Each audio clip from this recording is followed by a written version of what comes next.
하시는 하나님, 인도하심을 분별하자. 이렇게 제목으로 이렇게 말씀을 살펴보도록 하겠습니다. 오늘 본문 말씀은 이사야서 43장 19절 말씀입니다. 이사야서 43장 19절 말씀입니다. 하나님께서는 우리의 삶을 인도하고 계십니다. 오늘 이렇게 본문 말씀에 보면 보라 내가 새 일을 행하리니 이렇게 말씀하고 계시죠? 근데 이제 나타낼 것이라고 하십니다. 하나님께서 올 한 해 우리 각자 우리 가정 가운데 우리 교회 가운데 새 일을 행하시는데 이제 나타낼 것이다.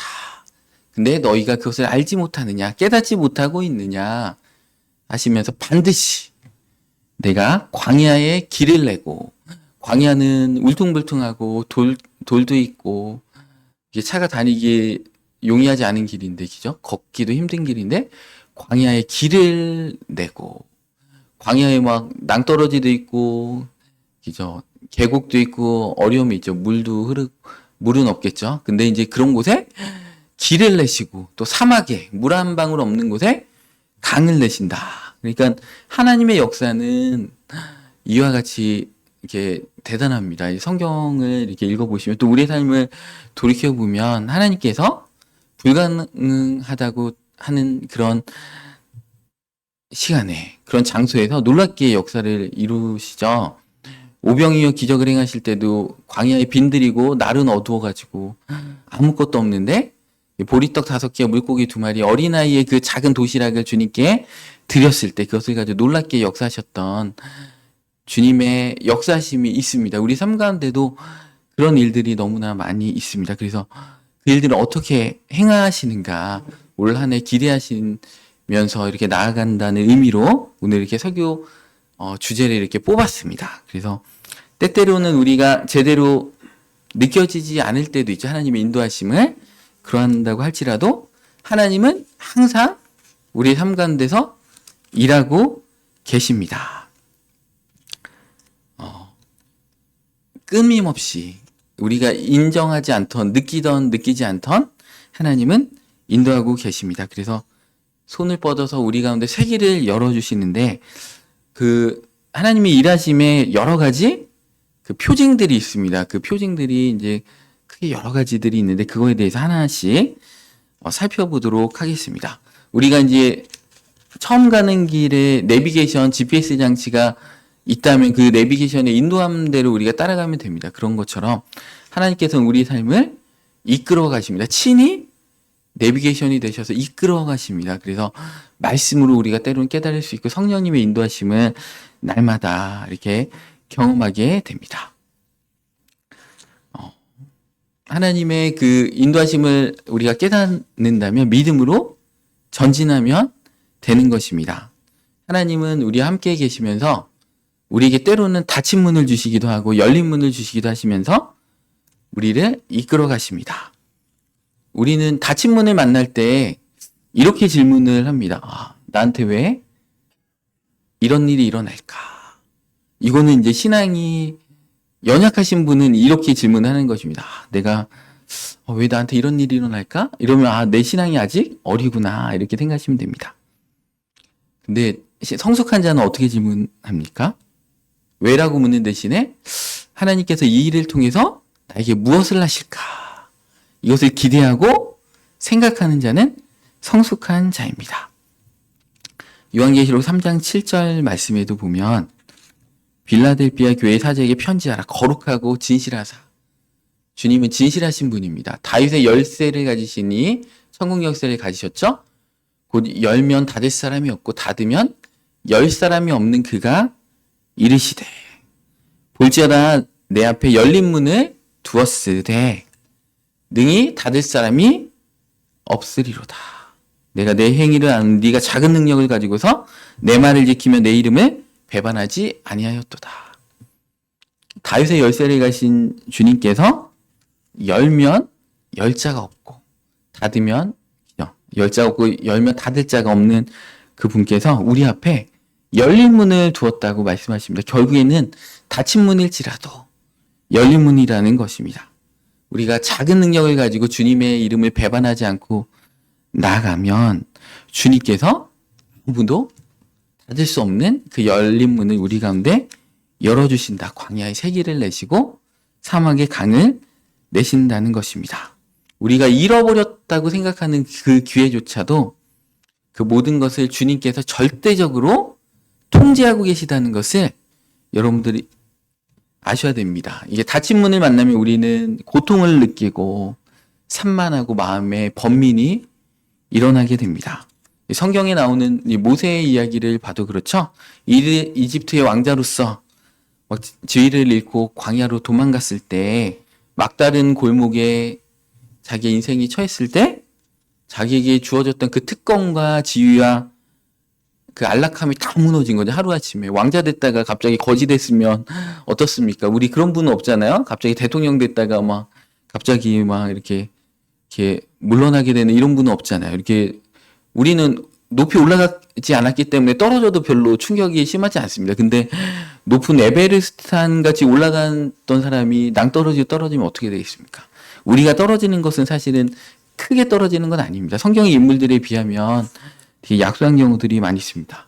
이 모세는 왕자에서 어떻게 보면 그 다음 대권도 막 누리는 왕권을 누리는 그런 위치에 있었다라고 우리가 여러 문헌들에서 이렇게 듣고 있습니다.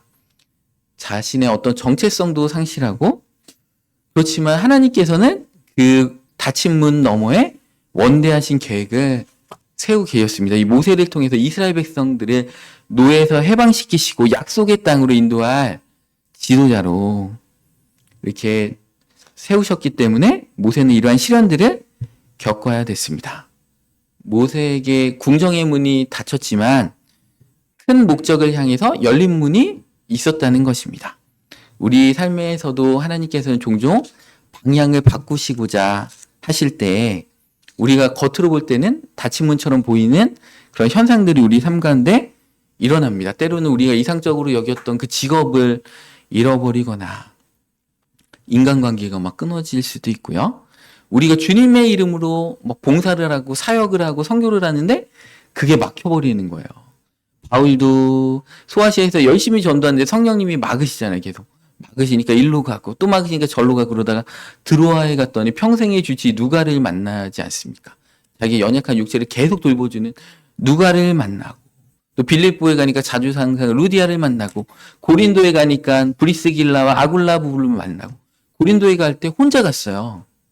얼마나 두렵고 떨렸는지 고린도서에 보면 내가 너에게 갈 때 얼마나 연약하고 두렵고 떨렸는지 모릅니다. 근데 거기 갔더니 생업이 같음으로 같이 이렇게 글라우디아 황제 때 이제 로마에 살던 브리스길 아굴라가 추방을 당해가지고 거기서 이제 같이 살면서 동역하게 되는 평생의 동역자를 만났죠. 내 목이라도 대신 이렇게 바칠 정도의 그 동역자라고 바울이 여러 서신서에서 너희들은 브리스길라 아굴라 부부의 문하나라라고 반복적으로 얘기할 정도의 그런 동역자를 바울은 그 인생의 위기 가운데 두렵고 떨린 가운데 바울 같은 사도도요. 혼자 있으면 얼마나 두렵고 떨리는지 모릅니다. 그래서 우리는 동역자가 필요합니다. 그래서 바울은 고린도에서 복음을 전하고 있는데 거기에 신라하고 그 디모데가 그 고린도에서 드디어 합류를 한 것입니다. 그랬더니 하나님의 말씀에 붙잡아서 충만하게 막 말씀을 전하는 그 바울의 모습을 이렇게 봅니다. 우리 인간은 다 연약합니다. 그래서 그런 닫힌 문을 통해서 우리는 이해가 안 되는 상황 건데 우리는 왜 이런 일이 일어났을까가 아니라 하나님의 일을 통해서 우리 가운데 무엇을 하고 싶으신가를 분별하시면 되십니다. 하나님은 우리의 삶을 절대적으로 포기하지 않고 우리의 삶에 완벽한 계획을 세우고 계십니다. 놀랍게 일하고 계시죠. 그래서 하나님은 용의주자시고 완벽하신 분이기 때문에 우리가 아무리 잘못된 선택을 해도 하나님은 실패하지 않으십니다. 우리가 그 부르심의 자리에 순종하지 않으면 하나님은 대타를 통해서도 하나님의 계획을 반드시 이루는 분이십니다. 기회문이 닫힐 때 우리는 어떻게 대응해야 될까요? 상황을 명확하게 이해하게 해달라고 하나님 앞에 우리는 기도를 해야 됩니다. 하나님이 주신 지혜를 깨달을 수 있도록 하나님이 무엇을 원하시는지를 말씀과 기도를 통해서 우리는 분별해야 됩니다. 그리고 믿음을 갖고 우리의 배후에서 역사하고 계시는 주님을 끝까지 신뢰하면서 용기를 갖고 하루하루를 열심히 살아야 됩니다. 우리는 사실 하루 살아갈 힘밖에 없어요. 인생에 위기가 있으면 너무 계획을 멀리 세우지 마시기 바랍니다. 그냥 하루하루. 우리 은혜되는 찬양이 있잖아요. 복음성가. 내일 일은 남 몰라요. 장래일도 몰라 하루하루 살아요. 우리는 내일 걱정은 내일 하라 주님께서 말씀하셨잖아요. 한날 괴로움은 그날로 족하니라. 우리의 멘탈은 오늘 하루를 살아갈 멘탈밖에 없어요. 우리가 몇 달 후, 몇 년 후를 고민할 필요가 없습니다. 오늘 하루를 분별하면서 믿음으로 한 걸음 한 걸음 나가시면 하나님은 내일의 삶을 바꾸십니다. 내일 내 사업에 부도가 나도요. 오늘 감사하게 새끼 밥 잘 맛있게 꼭꼭 씹어 드시고 감사하게 딱 주무시고 그럼 내일은 또 주님께서 내일 감당할 힘을 주시고 내일 살아갈 지혜를 주시는 것이지 내가 내일 어떡하나 부도 나는데 막 잠자고 막 잠 못 자고 막 낑낑 앓고 이런 삶을 하나님 기뻐하시지 않습니다. 주님께서 뭐라고 했어요? 너희가 고민한다고 해서 무엇을 먹을까 무엇을 마실까 무엇을 입을까 염려한다고 해서 너희가 머리털 하나라도 자라게 할 수 있느냐? 그죠? 너의 생명을 더 연장할 수 있느냐? 한 키라도 키를 더 자라날 수 있느냐? 그러면서 뭐라고 했어요? 너희는 먼저 그의 나라와 의를 구하라. 그러면 이 모든 것을 너에게 더해 주시겠다. 이렇게 말씀하고 계십니다. 우리가 우리의 과거를 내려놓을 어떤 준비가 되었을 때 하나님은 다음 단계를 시작하실 때도 있습니다. 그래서 우리는 우리의 삶을 내려놓고 주님께서 일하시는구나. 주님께서 함께 하옵소서 하고서 우리의 삶을 주님 앞에 맡기시고 나의 통제권을 주님께 드리시기 바랍니다. 우리가 막힌 길에 다다랐을 때 포기 않고 주저앉는 자가 아니고 또 새로운 경로를 탐색하고 모색해야 됩니다. 뭐 사역을 하는데 사역의 어떤 재정이 막힐 수도 있고요. 그죠? 그럼 하나님은 새로운 사역을 여신다는 징후시고요. 새로운 동역자를 만나기 위해서 사역의 방향성을 바꾸신다는 것입니다. 그러니까 우리의 사역, 우리의 봉사, 우리의 섬김에는 결코 실패가 없습니다. 그러니까 순풍이 불건 역풍이 불건 그것은 다 주님께서 우리와 함께 하시기 때문에 문제가 안 됩니다. 순풍이 부는데 우리의 배에 예수님 안 타고 계시다. 그게 문제인 거예요. 불신자들은 아니면 또 변질된 사역자들과 변질된 성도님들은 큰 잘못을 해도 고난이 없습니다. 여러분들 고난이 있다는 것은 주님이 나를 사랑하시는구나 이렇게 아시면 됩니다. 우리 엘리 제사장의 홈리와 비느하스 두 아들 제사장들은 그 성전에서 막 간음을 행하고 성전의 그 재물을 막 몰래 빼돌리고 하는데 고난이 없어요. 하나님이 죽이기로 작정하셨습니다. 이렇게 사무엘을 통해서 예언했잖아요. 그죠? 그래서 얼마나 비참하게 그 가문이 멸망합니까? 우리가 하나님의 뜻에서 멀리 벗어났는데 고난이 있다. 그럼 주님께서 날 사랑하시는구나. 나의 24시간을 집중하고 계시는구나. 이렇게 아시면 됩니다. 근데 내가 잘못을 하는데 아무런 고난이 없다. 막 담대하게 막 범죄하잖아요. 이게 나의 멸망의 날을 하나님께서 카운트다운하고 계시는 것일 때 이때가 정말 긴장해야 될 때입니다. 그래서 막 이렇게 신앙생활 제대로 못하는 분들 보면서 그분들이 형통하는데 왜 자식도 잘 되고 뭐든지 다 잘 되는 거야 이렇게 불화할 필요가 없습니다. 그분들을 사랑하시는 게 아니고 하나님께서 우리들을 고난 가운데 있는 우리들을 하나님께서 사랑하시는 것입니다. 그래서 인생의 그림을 좀 크게 보시고 일희일비하면서 막 하나님께서 뭔가 잘 풀리게 하시면 막 감사하다가 뭐 하나 또 안 되면 막 원망 불평하고 막 갑자기 아침에 즐겁다가 저녁 되면 다 다운돼 있고 막 우울해 있고 막 이런 게 아니고 그 성숙한 자는 뭐예요? 그죠? 일희일비하지 않고 그림을 크게 이렇게 인생의 그림을 크게 그리는 자들이 성숙한 자들입니다. 하나님께서 우리 앞에 문을 닫으실 때마다 우리를 더 좋은 기회로 초대하는 초대장을 보내신다. 이렇게 생각하시면 됩니다. 여러분들 막 운전하다가 이렇게 신호위반 딱지가 와도 감사하시기 바랍니다. 이걸 통해서 운전 천천히 해라. 네 생명을 보호해라. 이런 메시지입니다. 우리 인생에 우연이 없어요, 여러분들. 그래서 교통딱지를 받으면서 주님 감사합니다. 나의 건강을 위해서 이렇게 안전운전하게 하시는군요. 아니면 또 우리나라 세금이 부족한데 나를 통해서 세금을 애국을 하게 하시는군요. 내가 자발적으로 막 세금을 안 내니까 기부를 안 하니까 이렇게 또 하나님 역사하시는군요 하면서 범사에 여러분들 감사하시기 바랍니다. 딱지 끊을 때마다 애국자임을 여러분들 증명하는 겁니다. 나의 세금을 통해서 이 사회가 돌아가는구나. 그래서 모든 일은 정말 감사로 이렇게 받으면요, 버릴 것이 하나도 없습니다. 우리의 삶의 거친 파도 속에서도 이렇게 평온함을 느끼고 있다면 이해할 수 없는 그 평온함. 내 삶은 개선되지 않았는데 내가 예배를 드리면 또 찬송을 드리면 내 마음이 기쁘고 즐겁다. 그러면은 그건 하나님께서 우리와 함께하고 계시다는 증거인 것입니다. 우리의 삶을 통제하고 계시고 우리 삶에 새로운 좋은 길로 열어주고 계시다는 그런 강력한 신호 중에 하나라고 보시면 됩니다. 이런 평안은 단순히 외적인 환경에서 오는 것이 아니고 더 위대하고 초월적인 하나님으로부터 오는 것입니다. 하나님께서 당신의 삶을 주관하고 계시고 새로운 기회의 문을 열고 계시다는 강력한 증거입니다.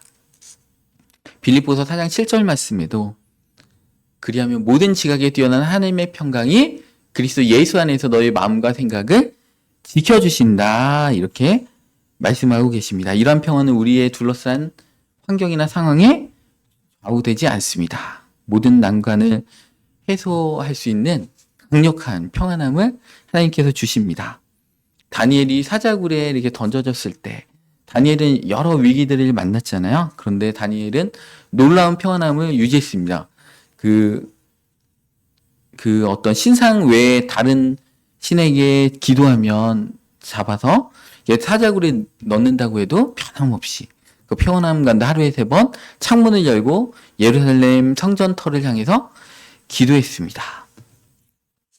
이런 평안은 사실은 우리가 스스로 마인드 컨트롤 한다고 가질 수 없는 거죠. 주님께서 우리와 함께하고 계시기 때문에 그렇습니다. 우리가 말씀과 또 기도함 가운데 적극적으로 하나님의 임재하심을 느끼면서 치밀한 시간들을 가져야 됩니다. 그래야지 이런 평안함을, 담대함을 우리는 느낄 수 있습니다. 인생의 풍랑 가운데 있는 그 배를 이렇게 견고하게 잡아주는 닭과 같아서 그 하나님의 임재하심을 우리가 누려야지 우리의 마음의 평온함의 그 닻을 우리는 내릴 수가 있습니다. 때로는 하나님은 예기치 않는 만남과 기회를 통해서도 우리의 삶을 이끌어 가십니다. 그렇게 하심으로 우리의 삶을 완전히 바꾸십니다. 그러니까 우리가 교회에서 지금 이렇게 만나시는 분들이 우연이 아닙니다. 창세전에 예비하신 분들이에요. 그래서 우리 삶을 이끌어 가시는 강력한 증거가 예기치 않게 어떤 사람들을 만나고 적극적으로 이렇게 우리 삶에 개입하신다는 것입니다. 어떤 사건들을 만나기도 하고, 우리가 10여 년 전에 이 세종시에 이렇게 살지 몰랐죠. 그리고 우리 옆에 배우자를 이렇게 만날지는 진짜 예전에 몰랐습니다. 근데 우리 엉뚱하게도 이런 배우자를 만나서 우리 행복하게 잘 살고 있습니다. 우리의 삶을 하나님은 다 이렇게 이끌어 가고 계십니다. 시편 37편 5절 말씀에 보면 내 길을 여호와께 맡기라. 그를 의지하면 그가 이루시고, 여러분들의 삶을 전적으로 주님께 의지하며 맡길 때 삶에서 놀라운 변화를 경험하게 되고 하나님의 이끄심을 경험하게 됩니다. 우리의 상상을 뛰어넘는 방식으로 이끌어 가십니다. 그래서 어떤 퍼즐들이 착착착 맞아감을 느껴요. 그래서 우리는 조급하게 뭔가를 빨리 결정하고 이 위기를 돌파하려고 우리가 하면 안 되고 하나님의 뜻을 분별하면서 잘 지혜를 이렇게 발휘하시기 바랍니다. 그러면 어떤 환경과 상황과 사건과 만남과 이런 것들이 착착착 맞아지면서 기가 막히게 역사하신 하나님의 일하심을 경험하게 됩니다. 불가능하게 보였던 것들이 갑자기 열리기도 하고요. 그렇게 됩니다. 우리의 한계를 뛰어넘는 하나님의 무한한 일하심들을 우리가 바라봐야 됩니다. 다윗을 보면 이렇게 왕으로 기름 부음 받았을 때 고난이 끊이지 않았죠. 막 사울 왕이 죽이려고 하고. 그런데 요나단이라는 사울 왕의 아들, 그 정말 멘토이자 친구를 만나서 어떤 인생의 지혜와 경험들을 겪게 되고 도망 다니면서도 다윗의 그 부하들과 동역자들을 다 이렇게 만나게 됩니다. 그래서 하나님은 우리에게 필요한 어떤 조언과 또 만남과 사건들, 그런 자원들의 공급들을 이렇게 주시면서 우리의 삶을 적시적소에 이렇게 이끌어 가십니다. 또 당신을 위해 중보기도하는 기도자를 만날 수도 있고요. 예기치 않게 우리에게 어떤 기회를 주시는 이렇게 분을 만날 수도 있습니다. 그래서 어떤 우리가 좌절 가운데 있을 때라도 적극적으로 축복으로 바꾸시는 주님을 경험케 되십니다. 그래서 우리가 하나님의 인도하심을 깨닫는 핵심은 첫 번째는 감사하는 마음입니다. 어떠한 경우에도 감사를 잃지 않는 마음, 감사의 마음으로 바라보는 환경들을 해석하는 그 능력들, 그 다음에 영적인 민감성을 키우기 위해서는 우리가 말씀과 기도원 가운데 가고 예배의 자리에 우리가 날마다 서야 될 것입니다. 우리는 이렇게 하나님께서 일하시는 그런 어떤 징후들을 우리가 겪고 있는 그 사건에 너무 지나치게 몰입하다 보면서 눈치채지 못하는 경향이 있습니다. 그래서 하나님께서 우리의 영적 눈을 열어주셔야 됩니다. 그래서 분별력과 지혜를 달라고 우리는 주님을 의지하면서 나가야 됩니다. 때로는 그 하나님께서 우리 마음 가운데 내적인 불안감을 주시면서 역사하시기도 합니다. 현재의 어떤 습관이나 어떤 태도나 환경, 삶의 어떤 패턴들을 바꾸길 원하시기 때문에 갑자기 마음에 어떤 불안함을 주시는 것입니다. 그것은 더 큰 소명으로 나아가게 하기 위해서 우리 마음에 불안감을 이렇게 주시는 것입니다. 그런 감정들을 통해서 우리를 새 길로 인도하고 계십니다. 우리의 삶을 지속적으로 하나님은 변화하고 갱신시키시면서 그분의 목적이 부합한 자리로 가길 원하시기 때문에 때로는 하나님 우리의 마음 가운데 불안감을 이렇게 주십니다. 그래서 오래된 사고방식, 오래된 습관, 안전지대에 머무르고자 하는 그러한 현 상황에 안주하고자 하는 그 안주의식을 하나님은 탈피하기 위해서 우리 마음 가운데 때로는 불안감을 주시기도 합니다. 우리의 변화는 성장을 위해서 필수적입니다. 모세 같은 경우도 이집트 왕자로서 살 때 그렇지만 이제 자기의 유모이자 어머니가 이제 요게벳 어머니를 통해 자기가 유태인인 것을 알았죠. 그 다음에 자기가 왕이 돼가지고 아니면 어떤 권력을 갖고서 우리 이집트 가운데 신은 많은 우리 백성들을 해방시키겠다 했는데 자기의 방법을 했잖아요. 이렇게 주먹을 썼잖아요. 그래가지고 애굽인을 이렇게 죽여버렸습니다. 그러면서 이제 인생의 큰 실패를 경험하고 40년 동안 처가살이를 미디안에서 하면서 목자로서의 삶을 이렇게 살면서 인생을 포기했겠죠. 이미 80세가 돼서. 그런데 불타는 떨기나무에서 하나님을 대면하면서 근본적인 삶의 어떤 변화의 필요성을 느끼고 사명을 깨닫고 그 부르심에 응답하면서 나아갔습니다. 그래서 위대한 지도자의 인생이 드디어 이제 시작이 된 것입니다. 우리의 삶에 갑자기 이런 열망이 들 수도 있습니다. 갑자기 막 새벽 기도를 갑자기 가고 싶은 거죠. 내 삶을 이렇게 하면 안 돼. 그래서 갑자기 새벽에 막 안 하던 새벽 기도를 하질 않나, 그죠? 갑자기 막 금식을 하시질 않나, 막 성경 통독을 막 하시지 않나, 그런 어떤 그 마음의 그 소원함이 갑자기 우리의 삶 가운데 일어나기도 합니다. 그것은 갑자기 하나님께서 우리의 삶을 뭔가 변화의 자리로 이끄시기 위해서 우리의 마음을 준비시키는 것입니다. 과거에는 이렇게 해도 됐는데 지금은 그게 용납이 안 되고, 과거에 뭐 친구들하고 막 얘기해서 재밌었는데 이제는 더 이상 재미가 없고, 믿음의 동역자들과 얘기하는 게 더 즐겁고, 교회에 있는 게 더 즐겁고, 갑자기 우리의 마음이 바뀌는 상황들로 하나님께서 모시기도 합니다. 그것은 하나님께서 우리의 영적인 어떤 가치관을 바꾸시고 우리를 영적으로 성장시키셔서 하나님과 더 친밀한 그런으로 이끄시면서 우리의 삶 가운데 어떤 변화를 이렇게 주시겠다는 강력한 징표 중에 하나입니다. 때로는 하나님의 시련을 통해서도 역사하십니다. 예기치 못한 폭풍우가 갑자기 막 몰아닥치는 거죠. 그래서 하나님 나 사랑하시나 이렇게 생각하실 수도 있지. 그거는 우리 삶에 강력하게 역사하시고 있다라는 징조 중에 하나입니다. 우리 로마서 8장 28절의 말씀에 보면 우리가 알거니와 하나님을 사랑하는 자, 곧 그의 뜻대로 부르심을 입은 자들에게는 모든 것이 합력하여 선을 이루느니라. 우리가 겪는 모든 경험이 심지어 우리가 겪고 있는 고통조차도 하나님 계획 안에서 궁극적으로 우리에게 유익이 될 것임을 상기시켜 주십니다. 우리가 과거의 삶을 이렇게 돌이켜보면 그 과거의 어려움들, 남자분들 이제 군대 가가지고 막 어려움 겪잖아요, 많이. 그거를 통해서 얼마나 막 희노애락과 막 춥고 배고픔을 자지 못하고 막 이런 것들을 다 겪으면서 여러분들 한겨울에 막 갑자기 영하 20도에 막 새벽 3시에 일어나서 불침번을 서러 일어나시면 얼마나 괴롭습니까? 그 경험을 하신 분들은 인생이 아무리 어려워도 내가 군대에서도 막 진짜 그렇게 춥고 배고팠는데 뭐 이거 그냥 참지 이렇게 되는 것입니다. 인생의 어려움을 겪으신 분들은 견고해지고 단단해집니다. 그러니까 우리가 겪는 어떤 어려움, 어떤 분들은 또 질병의 어려움 때문에 이제 군대에 못 가시는 분도 있죠. 그럼 그 질병 가운데 또 하나님을 더 찾게 되고 어려움 가운데 내가 이렇게도 아팠는데 지금은 좀 건강하네? 조금 아픈 거는 그냥 쉽게 이렇게 참아지는 거죠.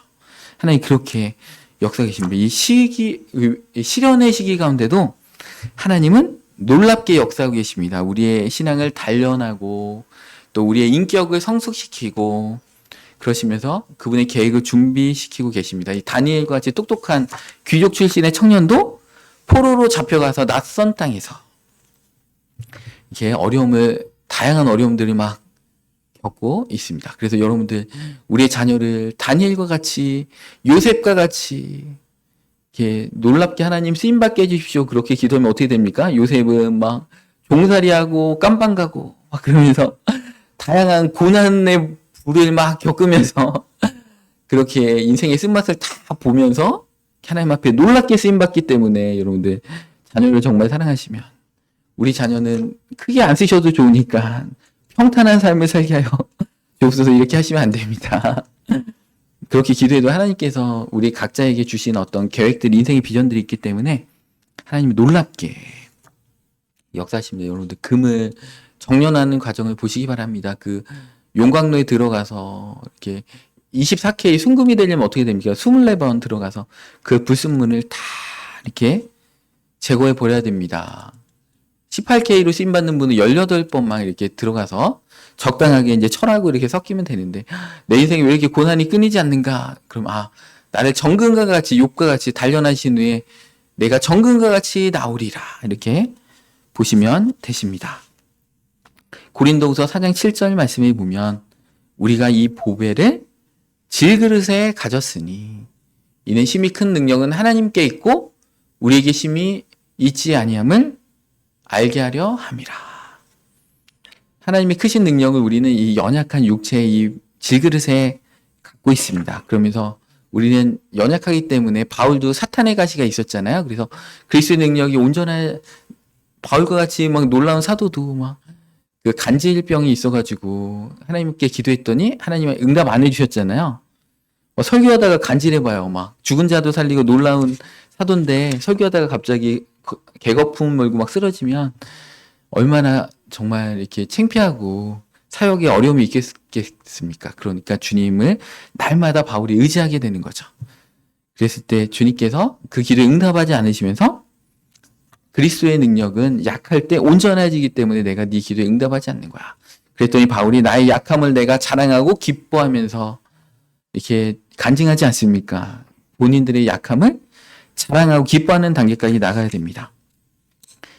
연약한 질그릇에 이 보배로운 하나님의 능력이 담기는 것입니다. 우리 하나님의 토기장이 우리는 진흙이라는 것이죠. 그렇게 성경에 나오잖아요. 하나님이 토기장이 되신다. 토기장이가 어떻게 됩니까? 토기를 이렇게 구우려면 먼저 흙을 이렇게 고르게 하잖아요. 체에다 넣어가지고 막 흙을 이렇게 고르잖아요. 지금은 잘 그런 장면 안 보이는데 옛날에는 이렇게 공사 현장 보면 이렇게 채가 있어가지고 거기에 모래를 이렇게 거기다 이렇게 통과시켜가지고 모래에 돌 같은 거 안 섞이도록 하죠.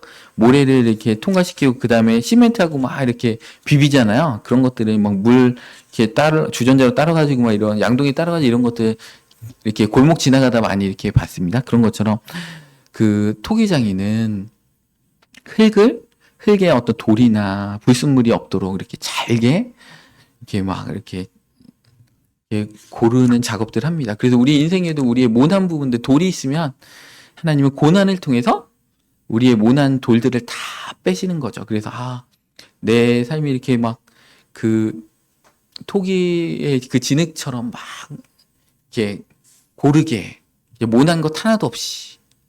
그래서 그 우리 구약에 이렇게 5대 제사에 보면 소제 제사가 있잖아요. 고운 가루를 통해서 드리는 제사.